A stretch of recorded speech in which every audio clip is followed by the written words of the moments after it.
The great blue heron is a tall, steel-gray hunter built for shallow water. It can stand motionless for long minutes, reading every ripple before it commits. Across North America, it favors marshes, river edges, and quiet lakes with open sightlines. You'll also see it on coastal flats where tides expose feeding lanes. Long legs keep its body above cold water, while wide feet spread weight on mud. That height and balance let it work shorelines other birds can't. Its long bill is a precise tool, shaped like a spear but used with careful control. The bill's strong edges help grip slippery prey without tearing it apart. The neck is where the engineering shows, folding into an S that stores tension.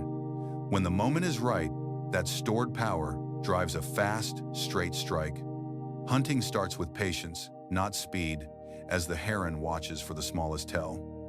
A fin flick, a shadow shift, or a tiny wake can trigger the decision.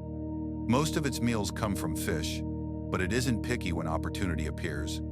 Frogs, crayfish, small snakes, and even rodents can end up on the menu. It chooses water that matches its method, usually shallow enough to see the bottom. Clear edges, slow current, and good light make success far more likely. In brighter conditions, it positions itself so glare is reduced on the surface. That lets it track movement below without guessing at distorted shapes.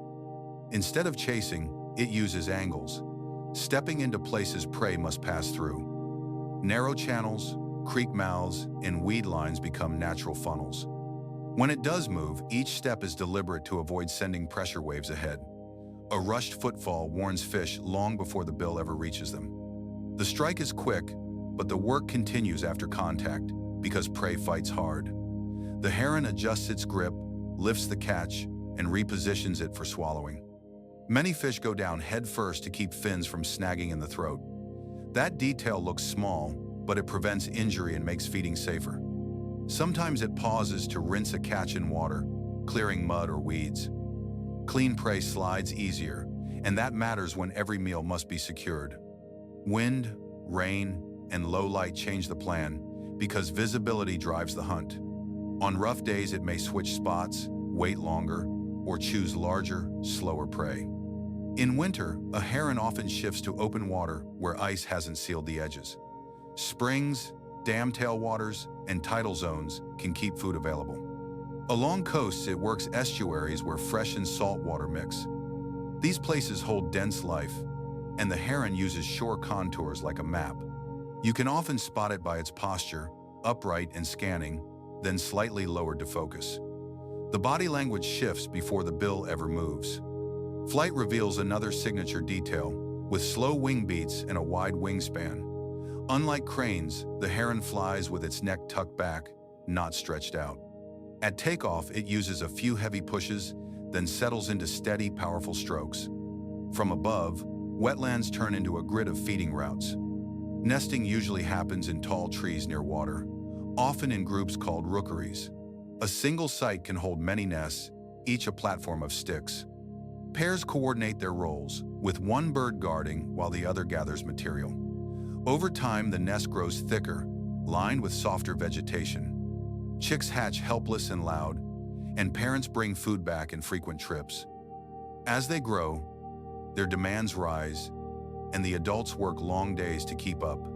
Young herons practice balance and wing control on the nest rim before first flight. Those early days are risky because falls and storms can be fatal. Their calls are harsh and unmistakable, more like a croak than a song. At a rookery, the sound carries far and signals territory and alarm. Great blue herons face pressure from habitat loss where wetlands are drained or disturbed. When shallow edges disappear, feeding becomes harder and nesting sites shrink. They can also collide with fishing line and hooks left in the water. Even small tangles can cut circulation or prevent a bird from feeding normally. Despite that, the species adapts well when basic needs remain: water, prey, and space. Protected marshes and clean shorelines make a visible difference. As a top shoreline predator, it helps balance fish and amphibian numbers in its area. That influence ripples outward, shaping the health of the wetland community. Watch closely and you'll notice how it reads the whole scene, not just the water. Wind direction, sun angle, and prey behavior all factor into the next move. The heron's stillness is not laziness, it's control, conserving energy for precision. In a world of constant motion, it wins by waiting. Even after a successful catch, it stays alert, scanning for threats and rivals. Eagles, coyotes, and other herons can turn a quiet hunt into conflict. Seen at dawn or dusk, it becomes a silhouette that defines the shoreline. Its shape is a reminder that wetlands are alive with hidden hunters. The great blue heron survives by mastering time, angle, and patience in shallow water. If you follow a marsh edge long enough, you'll eventually find one working.